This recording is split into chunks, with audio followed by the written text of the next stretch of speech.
Welcome to another episode of Pacific Matters. My name is Tomas Manglona, and on tonight's show, we are shifting our focus to the CNMI Attorney General's race. We sit down with former Judge Juan Lizama. An elected Attorney General. Whether or not nonpartisan or partisan, I actually thought that at the time, this is a small community, and of course, being a small community, you got to control it. You can't just leave it helter-skelter, and and anything could happen. Like for example, the AG. I think in a small community like this, it should be a limited position. You can't just continue on. It's too political, and if you want to make it unlimited, then make it bipartisan so people will know where your position is, because then the people loses opportunities, and we can talk about that later. How I define that, what it means. What I mean by saying that the people loses their rights, and so I think you gotta be vocal. You gotta be explicit. So. My observation the past 8 years is that we don't have that, and I think we need that. We need to be a leader in educating our people with our jurisprudence. I'm a positive kind of a person. I don't look backward, I look forward. And as we look forward, we're facing a lot of issues moving forward. What you don't do, what you didn't do, or what you did, whether it's good or bad, those are irrelevant. What is relevant is what we're foreseeing in the future, where we stand as a political entity, as a Commonwealth of the United States. And so you were saying that you would prefer that it be a bipartisan race. Right now, it's described as nonpartisan. So how would you describe yourself? Are you a Democrat, a Republican? Politically, I switch. I'm pretty much an independent person politically, because in 2008, I ran for delegate to the U.S. Congress. I was one of the 9 candidates. Was after retiring from the court. I ran independent because the party already had, Republican Party had at the time had already a candidate, Pete Tenorio at the time, and the Democrat had Kilili. And the rest were all independents, and also it was the last decision to run for delegate. But I've always been an independent-minded person. I don't vote just because I'm a Democrat or I'm a Republican. Territorial Party, that's the predecessor of Republican. But if you look at the Democrat now, the Republican now, it's all mixed up. So really, I wouldn't say that the Saipan Republicans is the same as the U.S. Republican. I wouldn't say that the Saipan Democrat is the same as the U.S. In fact, I see it more of the vice versa. So Saipan Republicans more Democrats, U.S. Democrats. Saipan Democrats is more Republican in the U.S. because if you look at what's happening now, you know what I'm talking about, right? The issues that are coming forward. Right. And talking about those issues, so if elected, what are some of your top priorities within your first year, let's say, of holding the office if you're elected? I cannot say what would be my top priorities, because as the Attorney General, on a daily basis, you're going to be seeing issues. And those issues could be a Commonwealth issue, a personal issue, or it could be new issues, could be old issues. And to me, any issue that the Attorney General faces, the Attorney General has to be mindful that he has constituents. You have to be mindful of that. You have constituents, so you have to look at each of those issues that comes up or appears. A good example is we had a forum last Saturday. And I'm not going to be negative about it, but a lady called in and said, ladies called in and said, I went to this laundromat and I got injured. Right off the bat, both candidates, myself and Mr. Manibusan, we both saw the possibility perhaps maybe of a consumer protection, or maybe, and everything else is private, like private, civil rights, negligence or any intentional, whatever. But if you look at the aspect of consumer protection, Well, you know, laundry mats have existed or have you know, developed in the CNMI the past 20 years quite incredibly. You know, every village you have a laundry mat, right? So as a attorney general, right off the bat already you know that, you know, you got to protect the people that go to the laundry mat, right? So you want to make sure that the laundromat facility is safe. Nobody's going to go there and get electrocuted. Nobody's going to go there and slip and fall.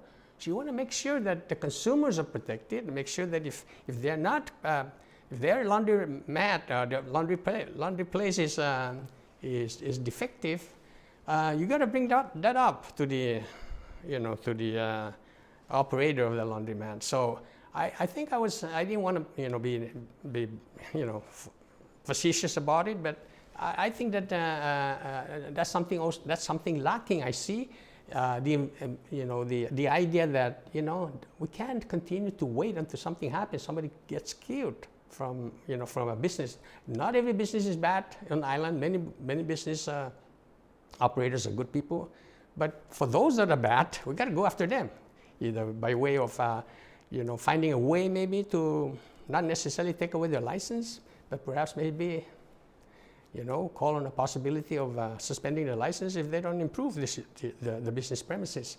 So those are issues that they're not little issues. They are just as good as anything.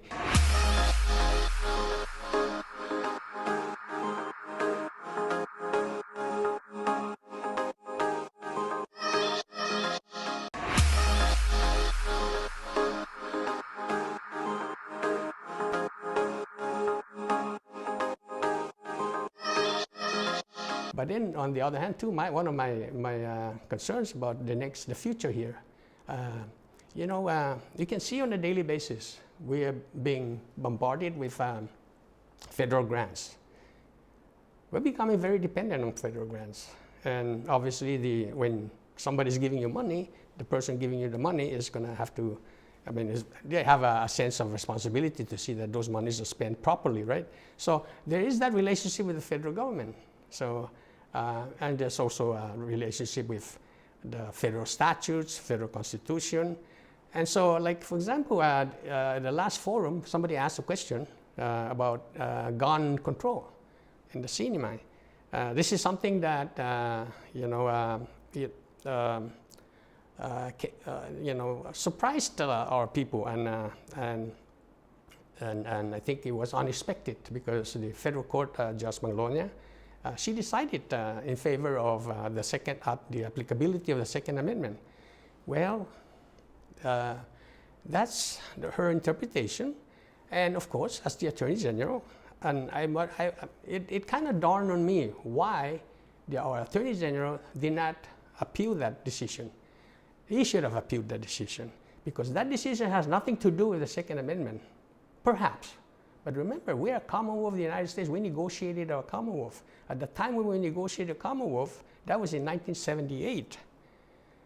The development of the Second Amendment was very, you know, minute. Only until recently that then, which you know, I don't need to mention the case, that then Second Amendment became crystal clear. There's the right to bear arms and defend yourself at home. Yes, of course, but you know, when that decision was decided, the CNMI decision, you know, we don't vote for the President of the United States. We don't vote. We don't have any senators who chooses who to put on the U.S. Supreme Court. We don't have a House a voting delegate to the U.S. Congress. We negotiated our covenant. And we were allowed inclusions and we allowed exclusions as well. I mean, we were able to negotiate the Article 12. You know, you know, it's discriminatory, but that's what was negotiated under the table. Our 100 submerged land. You know, the Ninth Circuit Court made a ruling that. Well, if it wasn't discussed on the table, sorry, you lose it. So it sounds like you're trying to strike a balance between going after the small but you say significant day-to-day individual challenges with the law, but also taking into consideration the larger challenges of the Commonwealth. I do want to shift the conversation. Absolutely, because let me just say this. With Article 12, with the gun law, what really is tragic here, I think it's tragic because we need to set the tone. We need to set the tone that, because I just said already, we don't vote for those presidents and the Senate and whatever. But most importantly, we have something to lean as well, and we didn't use it. Like, for example, insular cases, we could make that difference. I don't need to go into that right now, the details. But the one thing that I can say right now is the fact that we didn't appeal that. It's almost like saying, hey, you know what? We don't have any right to vote. Issue. The second, that decision, in my opinion, has taken away our right to vote. We didn't vote for in other words, that idea of Second Amendment issue could have been brought in 1978, but nobody put that on the table. That was never an issue. It has become an issue, and therefore, we have the right to vote on that issue, and we never did. We voted for the covenant, and we approved the covenant. Second Amendment should have been also an issue of the people of the Commonwealth to have the right to vote on whether or not, this is a very peaceful island. The majority of people, of course, there are exceptions to the rule, and I have no qualms that I think when it comes to exceptions to the rules, you gotta, you have to have some flexibility. But the key here, Mr. Manglona, is really the perception that we are a young jurisprudence, and therefore, as a young jurisprudence, the goal is to enhance or to come to realization what exactly is the way we're supposed to be developing our jurisprudence.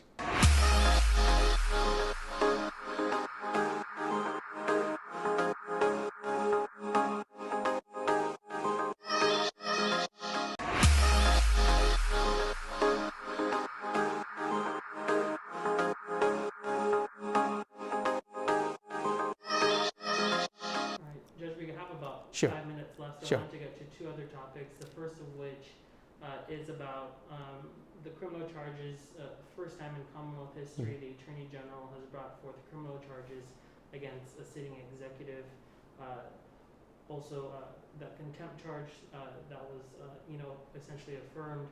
What's your take on that? And as the Attorney General, what's your stance on going after corruption in government in all of its forms? As Attorney General, that's a very, very good question, and I think it goes back to my premises that, the Attorney General's job is to vigilant on daily issues. You don't wait 7 years, 8 years to bring up a corruption case.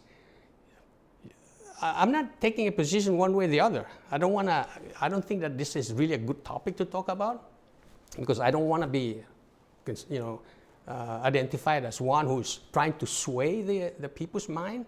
The people have their own mind and they should be given that flexibility. But I really think that, I don't know the charges. I'm not really paying attention. And the reason why I'm not paying attention, because just in case, if I'm elected, is, corruption is not necessarily a difficult, thing to monitor. What really is lacking is this daily, inventorying of, conflicts. And I think that conflicts could be within the departments. It could be within the executive branch. If the Attorney General sees that there's a problem situation, the Attorney General has to immediately identify that problem situation and advise the people involved. Advise the governor, hey governor, you have a problem here. Hey legislature, you have a problem over here. You have to be on the alert at all times. Monitoring is not as good as just a plain word, but I think, I'm looking at, for example, and if I'm the Attorney General, I like to appoint somebody who, an assistant attorney general, that could be on a daily basis doing some kind of like auditing, conflict auditing, all of those branches of governments, and that person can bring up, potential issues, and I think that would reduce corruptions, and it's easier to prosecute culprits. Now, what really is troubling here, Mr. Manglona, is the fact that we have the JGO, and normally in my experience and of course my observation, normally you will have an historical background of how an investigation develops, and I'm kind of like from the outside looking in and saying to myself, why is it that the Attorney General is not doing his best, to be a part of that process? And I think waiting to the last minute is just, to me, is not really how I see myself as the Attorney General of the future to represent at best the people. Because here's the thing: if you're going to prosecute, you have to prosecute fairly, squarely, and not only that, but also make sure that you're seeking justice, not to give this impression that this is a political kind of like whatever. The legislature has their own politics. I can understand that. We can all understand that. The Attorney General has to have already his ammunition, his bullets, and to assist the process, and to perhaps maybe sway them if they're going in a different direction, if they're deviating. You see, I think it's not a question of whether what the Attorney General is going to do, whether to prosecute government. If there is a crime committed, you got to prosecute. There's no ifs and buts. Yeah. I wanted to talk about some of your recent cases. Sure. That the public has some interest in. Obviously, your representation of the casino. Okay. And your subsequent. Sure. I'm not sure. Was it they fired you as their attorney? Or? Well, not really, because that was only for the lady, for the chairperson.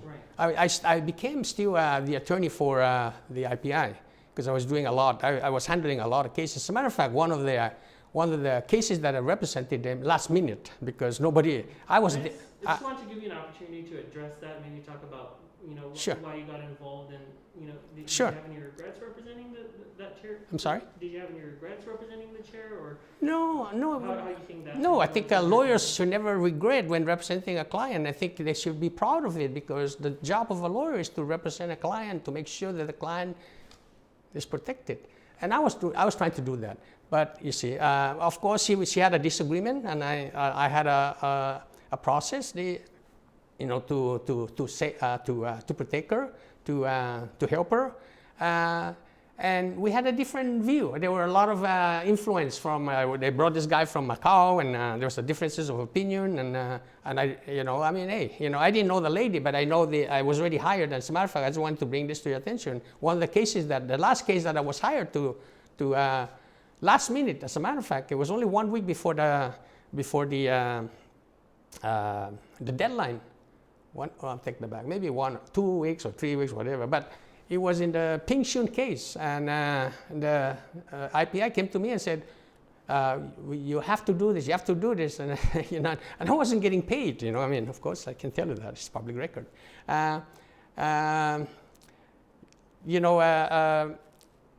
But I'm retained by the company to do something. So I look at the case. I found immediate 2 minutes before, 2 minutes, 3 minutes before the deadline, I rushed to the federal court, and I filed this appeal to the Ninth Circuit. Lord and behold, it's the only, that case, by the way, the Ninth Circuit Court, of course, Washington lawyers did all the rest, but the filing of the issues and the filing of the reason why we're appealing this, of course, I had to do all of those. And needless to say, the result came out to be good for IPI, because the decision by Judge Manglona got reversed. So what other case got reversed by the Ninth Circuit Court other than the Ping Shun case, which I was involved, you see?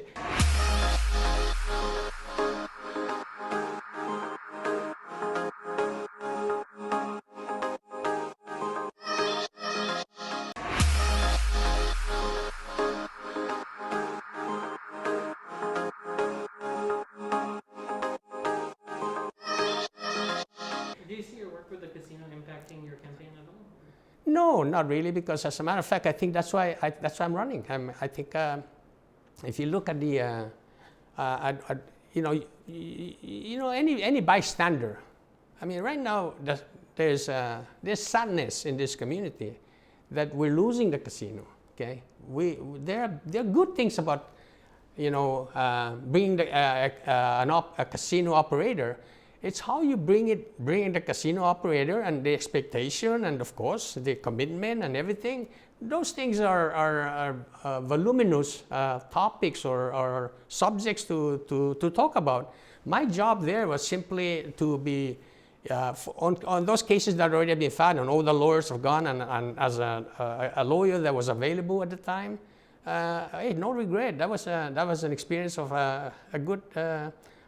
You learn a lot. You learn a lot on on building contracts, especially that magnitude. That's a big one. Yes, and I like getting involved. Of course, nowadays to be involved in civil litigations, you have to have an entourage of lawyers. You can't just do it all by yourself. Because the world is becoming very complex. Even the practice law is becoming very, very complex. But it's a good learning experience. Civil-wise, I think I have a lot of experience.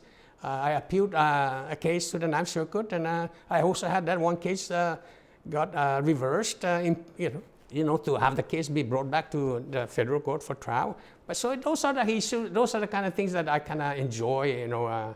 As a lawyer, every lawyer has a way of looking at his historical success or non-success, and that non-success, of course, is just as good as a successful historical information, because then you develop better. I mean, yourself.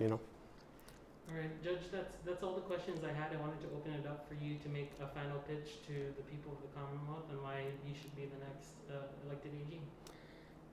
Well, do I look at... Yeah, sure. You can look into the Yes, camera. okay. Well, as I indicated last week when I made my introduction, my running for Attorney General is not really about the past, not really about the present. I'm really running for Attorney General because I'm concerned about tomorrow. I'm concerned about the future. I'm concerned about how the Attorney General views local matters, Commonwealth matters. Local matters, we're talking about our municipalities, our islands, 3 islands, Commonwealth matters, and then of course the federal matters. I can assure you that I've always been a hardworking person, whether personally at home or how I take care of my kids, how committed I am to help my kids, make sure that they get the best education. This is important for the future, how I think of the future. So it's not about the past, it's not about the present, it's about tomorrow and the future. So Manglona naman now, Fanyelos, the importance of my running is not about the individual who is occupying the position. And I hope that you understand that the opportunity to run is now for me. And I ask for, of course, for your vote of confidence and, of course, your vote this come November 9th, November 8th, 2022 election. And that's, I guess, Mr. Manglona, that's all the best that I can ask the people.